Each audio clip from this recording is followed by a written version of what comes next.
가까이에 선생님들이 있습니다. 제가 알고 있는 여러 명의 선생님들이 있는데 선생님들이 거의 게임광입니다. 스마트폰 가지고 게임을 엄청나게 많이 합니다.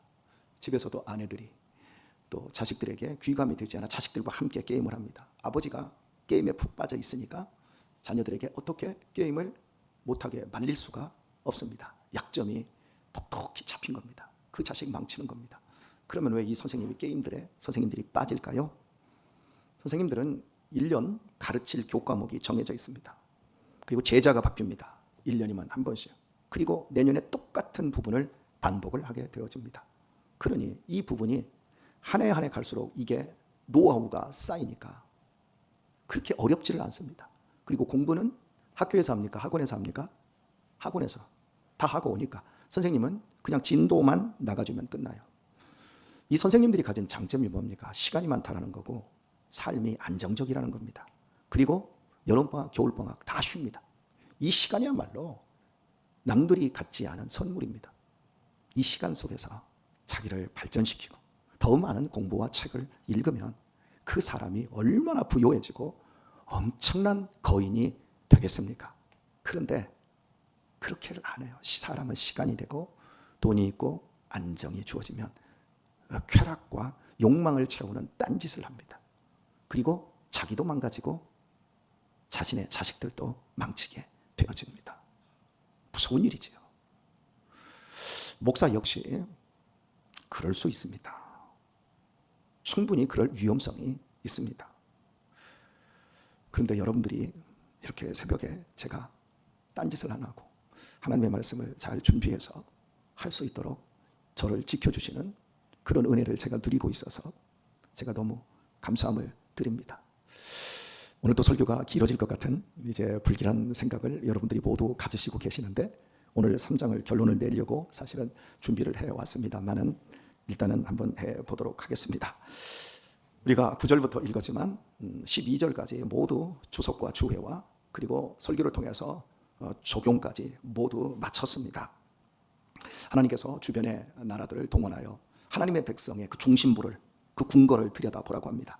그들이 얼마나 하나님의 말씀을 떠나 강포한지 하나님의 말씀을 버린 것도 아니고 그 하나님의 은혜를 섬기는 모든 행위들을 중단한 게 아닌데 여전히 형식은 있지만 그들의 삶의 이면 그들의 궁전 뒷면을 들여다보면 앞면에는 하나님을 찬양하고 예배하는 것 같고 하나님을 위해 사는 것 같지만 그 뒷면에 들어가 보니 강포하고 사람들을 겁탈하고 세상에서 있는 주변의 나라들 안에 있는 그 문제가 하나님의 백성 안에도 그대로 들어있고 이렇게 이스라엘은 썩을 대로 썩었고 악할 대로 악해진 그 상태. 그래서 하나님께서 목자가 사자의 입에 들어있는 양의 사자 입을 열고 건져내는 것이 양을 살려내는 것이 아니라 형체도 알아볼 수 없는 귀때기 조각이나 발밖에는 없더라. 이렇게 하나님께서 심판하시겠다. 심판은 언제나 어디에서부터 시작된다? 예레미야가 얘기했던 것처럼 하나님의 집에서부터 시작된다. 세상이 악해서 하나님이 심판하는 것이 아니라 세상 사람들도 하나님은 이해합니다. 그들은 소경이고 그들은 장님이고 귀머거리고 그들은 하나님을 알지 못하며 하나님의 뜻대로 사는 것이 무엇인지 모릅니다. 그들은 하나님의 자녀가 아닙니다. 그래서 하나님도 일정량 그들을 이해해 줍니다. 언제나 심판은 누구 때문에? 하나님의 백성들, 하나님을 알고 있고 하나님의 자녀로 살아야 될 사람들이 세상 사람들과 똑같은 삶으로 말미암아 이 땅의 빛과 소금이 사라져버렸을 때 대한민국을 심판하시는 이유는 대한민국의 정치인들이 잘못돼서도 아니고 대한민국의 고급한 관료들이 잘못돼서도 아니고 대한민국에 있는 크리스찬, 한국 교회가 잘못되기 때문에 하나님이 대한민국을 심판하는 겁니다. 그러면 심판이 교회로부터 시작된다면 회개도 어디서부터 시작돼야죠? 교회로부터 회개가 시작돼야 됩니다. 중세 1000년 동안 세상이 암흑시대였습니다. 그래서 구체적으로 한 590년 그레고리오 1세 교황이 등장하면서부터 그리고 르네상스 종교개혁 이때쯤까지 한 1000년 동안을 암흑시대라고 합니다. 근데 그 암흑시대를 열고 암흑시대를 끝낸 게 누굽니까? 교회였습니다. 교회가 수직적인 권력으로 말미암아 교황으로부터 추기경으로부터 그 밑에 주교로부터 이렇게 내려오는 이 수직적인 구조로 권력을 편성을 하고 하나님의 말씀은 닫아버렸습니다. 의식적이고 재정적인 조직적인 교회 형태로 가면서 사람들은 하나님의 말씀을 잃어버렸고 여전히 미사를 드리지만 사람들은 세상 사람과 똑같이 억눌림 속에서 살았습니다. 그러다가 말씀으로 돌아가자. 이게 아니다. 인간에게는 그래도 하나님이 주신 자유가 있다. 르네상스라고 해서 로마와 그리스 시대의 문화로 돌아가는, 인본주의적인 쪽으로 돌아가는 것과 신본주의적인 쪽으로 돌아가는 이 두 가지 형태로 이제 교회가 개혁되기 시작하면서 드디어 계몽주의 시대가 도래를 하는 겁니다. 그러니까 역사를 살펴봐도 교회가 빛을 꺼버리면 암흑이 되고, 교회가 하나님의 말씀이 살아나면 다시금 그 은혜의 시대가 활짝 열리는 것을 보게 되어집니다. 우리나라가 한국교회가 우리나라 경제 발전보다 더 빨리 임했습니다. 한국교회에 1907년에 대부흥이 일어나고, 그러면서 교회가 독립운동과 성각자 역할들을 하고 계몽운동을 하고, 60년대 70년대 교회가, 우리나라는 너무 경제 발전이 빈약할 때 교회가 폭발적으로 성장하고 모여서 기도하고 하나님의 말씀대로 살고, 그리고 모든 사회, 복지, 교육, 또 병원, 의료 이런 것들을 우리 한국교회가 다 기반을 했어요. 그리고 이것들이 이제 다 사회복지로 넘어갔어요. 어린이집, 선교원, 유치원의 원주가 한국교회 선교원입니다. 그리고 지금 학교, 대학교들 거의 대부분 그 몇 개의 학교들을 빼내고 다 우리 한국교회가 그 일들을 했었던 겁니다. 이렇게 교회가 바르게 성장할 때는 사회를 살렸습니다. 사회가 살아났습니다. 그런데 교회가 옛날보다, 예전에는 교회가 큰 건물도 없었고 교회에 화려함도 없었습니다. 목사님들이, 정치인도 없었습니다. 그런데 교회가 세상의 빛과 소금이 되고 세상을 살리지 않았습니까? 그런데 이상하잖아요. 90년대, 2000년대 넘어오면서 이 막 지역마다 막 성과 같은, 궁궐과 같은 교회들이 서기 시작하고, 사람들이 떼거지로 몰려가고, 막 60만 명이 모인다느니, 30만 명이 모인다느니, 이건 상상할 수 없는 교회가, 이 크기가 만들어지기 시작하면서 그 안에서 교회의 여러 가지 비리적인 사건들이 90년대 후반, 2000년대로 넘어오면서 막 등장을 하더니, 교회의 외형적인 모습은 세상의 그 어떤 기관보다도 더 화려해지고 커졌는데, 우리 한국 사회에서 교회의 위치가 지금 어떻게 되었습니까? 일단 젊은이들이 다 교회를 떠나버렸다는 거예요. 기독교율이 급감했다는 거예요. 왜요? 교회의 본질, 교회의 빛과 소금된 역할을 잃어버리니까 한국 사회에서 교회가 이 모양 이 꼴이 되고, 동시에 코로나가 터지기 시작하고 경제적 위기도 오고, 그런데 경제적 위기보다도 더 큰 위기가 뭡니까? 정신적 위기가 왔잖아요. 우울증으로 사람들이 엄청나게 병들어 있습니다. 우리 대한민국 정말 정신질환이 어마어마하게 많습니다. 저는 지금도 늘 우리 교회를 살피면서 얼마나 정신세계가 무너지는 사람들이 많은지, 우리 교회에서도 자살자들이 나오지 말라는 법이 없어요. 정말 치열하게 살기는 사는데 지금 다 무너지고 있는 이런 모습들을 보게 되어집니다. 심판이 어디서부터 시작되고 있어요? 교회 안에서.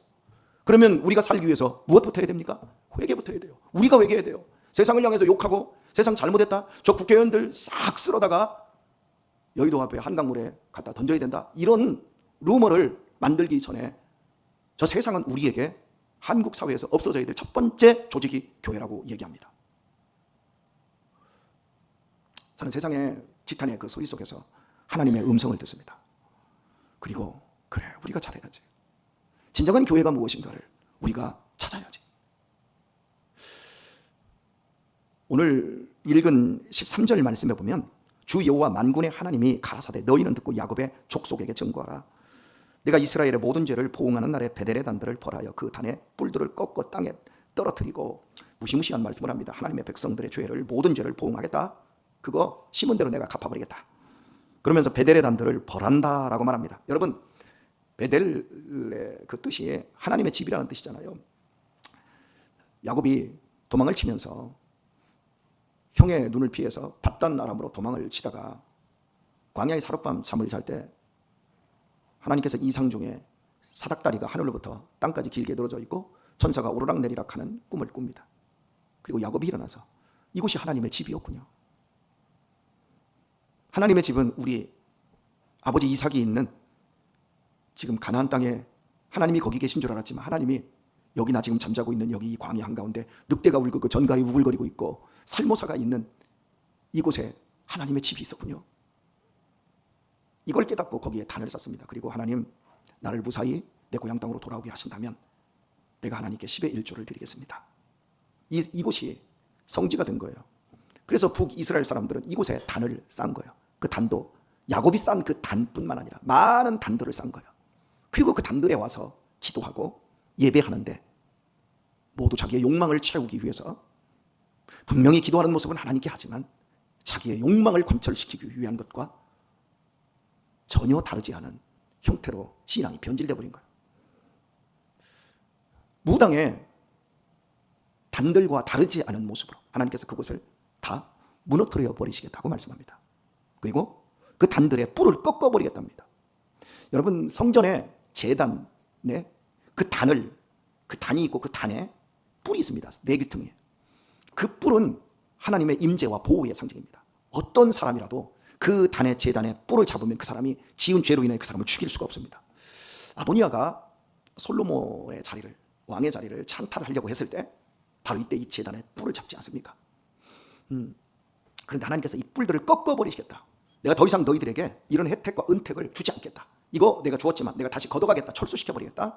이렇게 말씀하고 있습니다. 하나님의 백성들의 더러움, 그들의 변질, 여전히 하나님의 집에 모든 예배와 그 모든 것들은 다 갖춰져 있습니다. 하지만 본질이 사라져버려서요. 형식과 외식만 있지 그 안에서 사람들이 회개하고 거듭나고 변하여 새 사람이 되고 이 세상 조직과 똑같은 교회 조직이 공동체가 아니라 변혁적인 공동체, 변혁적인 사람들로 사는 것을 놓쳐버린 그 시대의 실상을 하나님이 지금 우리에게 고발하고 있는 겁니다. 그래서 하나님 이것으로 끝나지 않고 15절을 보면 겨울궁과 여름궁을 치리니 상하궁들이 파멸되며, 궁이 여러분 3개가 나왔습니다. 여름궁전이 따로 있고요, 그리고 겨울궁전이 따로 있어요. 여기다 상하궁들이 있습니다. 상하가 뭐죠? 코끼리, 이거 이빨 아닙니까? 어금니라고 하나요? 예, 엄청 비싼 거예요. 이게 이스라엘 땅에는 없는 거예요. 이걸로 여러분 궁전에 이 인테리어를 다 꾸밀 정도면 지금 얼마나 돈이 많다는 얘기입니까? 그런데 그 궁들이 결단날이라 이는 여호와의 말씀이니라. 하나님께서 다 엎어버리겠다는 거예요. 우리들이 일구고 있는 풍요, 물질적 번영, 사치하는 그 삶, 그것들을 하나님이 다 때려 엎어버리시겠다. 이게 지금 세상 사람들에게 하고 있는 말씀이 아니라 하나님의 백성에게 하고 있는 말씀이에요. 여러분, 이 말씀을, 이런 설교를 여러분 듣고 싶습니까? 안 듣고 싶어요.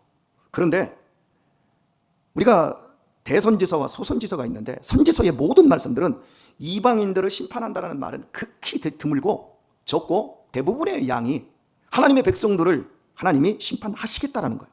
그런데 대부분의 많은 목사님들의 설교를 들어보면 설교가 이 대선지서, 소선지서의 설교의 특징이 2가지로 나뉩니다. 첫 번째는 설교가 짧아. 그리고요, 이런 무시무시한 설교를 제대로 설교를 안 해줍니다. 왜요? 사람들에게 인기가 없거든요. 그리고 이런 설교를 하려면 자기가 먼저 마음속에 걸립니다. 오늘날의 교회의 특징이 뭐예요? 말씀만 듣고 끝나는 시대. 목사님들에게 적용해 볼까요? 말씀은 잘하는데 그렇게 목사가 안 사는 시대. 그럼 성도들에게 한번 적용을 해볼까요? 은혜만 받고 칭찬만 듣기를 원하는 성도들.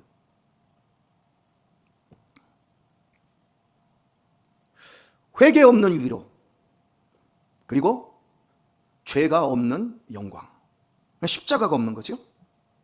이게 우리들이 끊임없이 들여다보고 우리 자신들과 싸워야 될 부분입니다. 그런데 이것들을 다 없애려고 하죠. 이러한 인간의 심리는 아모스 시대의 사람들도 똑같았다는 겁니다. 이걸 이길 줄 알아야 돼요. 신앙은 자기를 부인하는 일이 먼저 일어나야 됩니다. 예수님께서 너희들 나 따라오고 싶지? 그러면 자기를 부인하고 뭘 지어요? 십자가를 지고 나를 쫓아라 라고 말합니다. 그런데 나를 부인하고 싶지 않아요. 나를 인정되어지는 자리에 세우고 싶어요. 십자가를 지는 게 아니라 십자가는 목사님이 사례비 받으니까 목사님이 지세요. 그리고 우리는 편안히 놀다 가렵니다. 대신에 세상에서 우리가 시달리면서 돈 벌어다가 11조 드리잖아요. 그러니 좀 여유롭고 좋은 설교 해주세요. 이런 어떤 딜을 우리에게 서로서로 요구하고 있는지도 모릅니다. 자, 읽은 말씀에서 가장 중요한 게 뭡니까? 만군의 하나님이 가라사대, 그리고 여호와의 말씀이니라. 주 여호와께서 가라사대, 여호와께서 가라사대. 계속해서 3장에서 반복되고 있는 게 여호와께서 너희를 쳐서 이르시는 이 말씀을 들으라. 계속해서 말씀이 강조되고 있어요. 그리고 오늘 13절을 보면 주 여호와의 만군의 하나님이 가라사대 너희는 듣고 야곱의 족속에게 증거하라. 너희는 듣고 라고 말합니다. 자, 그러면서 야곱의 족속에게 증거하라고 합니다. 여기서 너희는 누굴까요? 많은 말씀 사역을 이어가는 선지자들을 이야기합니다. 너희는 듣고 내가 전하는 이 무시무시한 경고의 말씀을 내 백성 야곱의 족속에게 증거해줘라. 내가 너희의 죄를 보응하는 날이 온다. 배들의 단들을 다 벌할 것이고 그 단들의 뿔을 다 꺾어서 땅에 떨어뜨려 버리고 너희의 겨울궁과 여름궁, 상하궁 내가 아주 절단낼 것이다. 너희들 이 말씀 전해라. 선지자들이 들어야 된다라고 말합니다. 근데 선지자들이 들어요? 목사들이 먼저 들으라는 얘기예요. 오늘날로 말하면 니네가 먼저 듣고 너희가 이 말씀 전해라. 그런데 안 듣고 있는 거예요. 그리고 말하지 않는 거예요. 딴 얘기 하는 거예요. 이게 아모스 시대였어요. 근데 이 얘기를 누가 들었어요? 아모스만 들었어요. 아모스는 농사꾼이었습니다. 선지자 그룹 정말 공부 많이 하고 선지자 학교에서 장학생으로 우수하게 뽑힌 사람들, 그런 사람들은 왕궁 주변에서, 왕의 주변에서, 귀족들, 상류층 주변에서 뭐 돈도 갖다 주고 얼마를 줬니 뭐니 다 이럽니다. 그러니까 그들은 하나님의 말씀이 안 들리는 거예요. 그런데 저 득오에서 양을 치고 뽕나무를 가꾸던 이 농사꾼 아모스에게 무거운 짐을 나르는 자라는 이름의 뜻입니다. 너 이 말씀 너한테만 들려줄게. 네가 이 말씀 날라다가 그거 들어먹지 않는 그 선지자 그룹들에게 이 말씀 전해. 듣든지 안 듣든지. 그래서 가서 전했습니다. 그랬더니 그 선지자 그룹이 때려서 죽입니다. 그게 아모스의 인생이었습니다. 목사님들이라고 하나님의 말씀 다 듣는다고요? 안 듣습니다. 제가 목사지만 죄송합니다. 꼭 들으시는 목사님들은 다 듣습니다. 그런데 안 들으시는 목사님들은 안 듣습니다. 다 인간이니까. 무시무시한 일입니다. 오늘 말씀을 맺도록 하겠습니다. 마태복음 13장에 보게 되면 씨 뿌리는 비유가 나오잖아요. 좋은 밭에 떨어지잖아요. 그죠? 옥토에 떨어져야 되잖아요. 그래야 열매를 맺지 않습니까? 그런데 이 말씀의 바로 또 뒤에 보면 가라지와 알곡의 비유가 나옵니다. 농부가 좋은 밭에 씨를 뿌렸어요. 근데 그 밤에 마귀가 와서 가라지를 뿌렸어요. 똑같은 좋은 밭에서 가라지와 알곡, 좋은 곡식이 함께 자라납니다. 그런데 그걸 뽑으려고 하니까 하나님께서 말합니다. 야, 예수님이 말하죠. 뽑지 마라. 지금 뽑다가 뿌리가 다치면 알곡들이, 좋은 곡식들도 다 상한다. 마지막 날까지 내비둬라. 그때 가라지만 뽑아서 내가 불에 태워버리겠다라고 말합니다. 이 말씀의 의미 속에는 하나님의 교회, 하나님의 좋은 밭에는 반드시 가라지도 함께 자란다는 겁니다. 마지막에 지옥불에 던져질 가라지도 자란다는 겁니다. 그런데 안 뽑아내요? 이 가라지들이 하는 짓이 무엇일까요? 진짜 배기의 삶을 살지 못하도록 만들 겁니다. 교회를 시험들게 만들 거고, 교회를 어렵게 만들 거고, 그리고 많은 사람들을 넘어지게 만들 겁니다. 그리고 교회가 하는 일마다 방해를 놓을 겁니다. 그런데 그들은 승리할 수가 없습니다. 왜냐하면 하나님이 좋은 밭을 믿고 계십니다. 좋은 씨앗들이 열매 맺고 승리할 것을 하나님이 약속해 놓고 계십니다. 그런데요, 여기서 우리 중요한 사실을 들여다봐야 됩니다. 그럼 가라지들이 무엇을 할까요? 가라지 일을 합니다. 근데 이 가라지 일을 하는데 가라지는 더 진짜 같습니다. 우리나라의 상황에서 이야기합니다. 논에서 벼가 자라납니다. 가라지가 있습니다. 그 가라지는 피입니다. 피는 키가 큽니다. 월등합니다.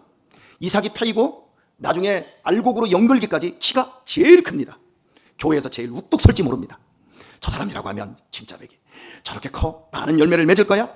마지막에 보면 아무것도 없어요. 나무만 크지. 저 같은 목사들이나 우리 교회에서 중직자들이 그럴 수도 있습니다. 더 키 커 보이고 더 그럴듯해 보이고. 왜냐면요, 가라지는 가짜인데 가짜는 언제나 가짜 전술을 핍니다.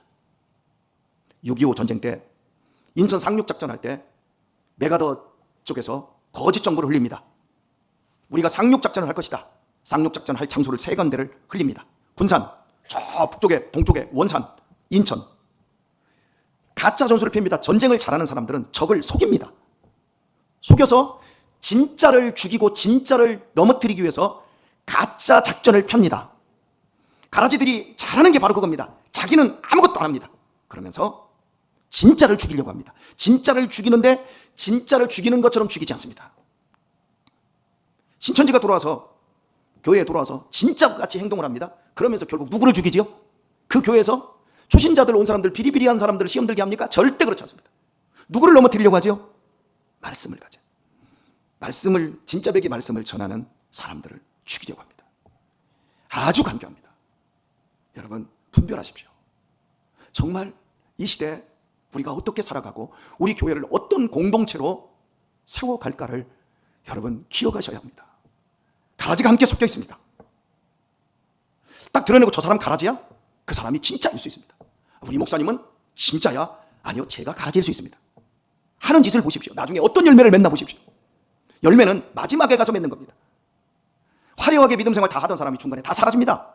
보십시오. 나중에 어떤 사람이 진짜 알곡인지. 우리 교회에서 키가 제일 큰 분, 우리 강문기 집사님이 나오셨네. 키가 제일 크면 가라지일 가능성이 제일 커요, 밭에서. 그런데 우리 교회에서 제일 겸손해요. 제가 무슨 얘기를 해도 시험을 안 들어. 별 얘기를 다 해요. 술을 끊으라니, 담배를 끊으라느니 해도 뭐 끊지도 않으면서도 시험도 안 들어. 여러분, 어쩜 이게 더 진짜일 수 있어요. 그런데 여기 지금 잘하시는 분들 계시죠? 만약에 제가 여기서 김경순 권사님처럼 이렇게 너무너무 잘하시는 분한테, 권사님 그렇게 너무 잘하지 마, 그렇게 잘한다고 열심히 하면서 사람들 힘들게 하고 다치게 만들고 좀 제발 그러지 마 하고 제가 진짜로 얘기한다고 해봅시다. 삐뚤어지면서 내가 얼마나 힘들게, 여러분 여기 넘어질 사람 많을 수 있어요. 그런 사람들이 다 가라지라고요. 진짜 가라지는요, 자기가 가라지처럼 흉내를 안 내요. 진짜는요, 자기 십자가를 지고요, 자기를 부인할 줄 알고 내 삶 속에 예수님의 삶이, 예수님의 열매가 맺기를 위해서 사는 사람밖에 없어요. 그 사람이 진짜예요. 목사 얼마나 화려합니까?